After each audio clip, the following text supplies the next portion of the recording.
कहते हैं कि करीबन 6 साल पहले ये चर्च आते थे और फिर जैसे अभी पास्टर ने भी कहा शैतान नहीं चाहता है कि हम चर्च आए। ये कहते हैं कुछ कारण ऐसे कुछ हालात हुए कि मैंने चर्च आना छोड़ दिया।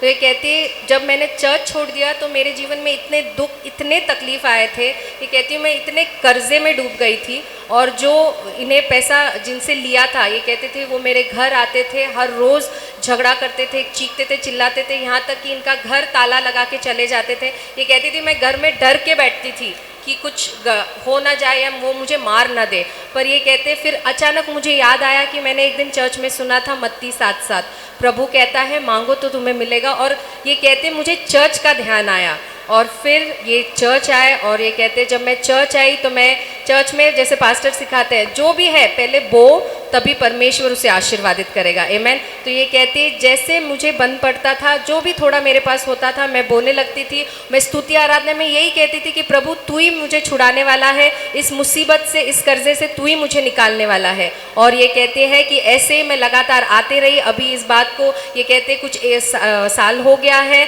और आज ये इतनी खुश है। इन्होंने कविता के रूप में अपनी टेस्टिमनी लिख के दिए, मुझे इतनी खुश है। ये कहती प्रभु ने मुझे पूरे उस कर्जे से मुक्त कर दिया, आज़ाद कर दिया। मेरे जीवन में कोई डर नहीं है, अब मुझे किसी का डर नहीं है, केवल प्रभु यीशु का ध्यान है। उसी ने मुझे बचाया है और जीवन दिया है। और मैं सबसे ज़्यादा खुदा का धन्यवाद इसलिए करती हूँ कि दोबारा वो मुझे चर्च लेके आया। उसने मुझे यूं ही नहीं छोड़ा। मैं भूल गई थी प्रभु को पर प्रभु मुझे नहीं भूला, इसलिए सारा गौरव महिमा प्रभु यीशु को दें। Praise the Lord.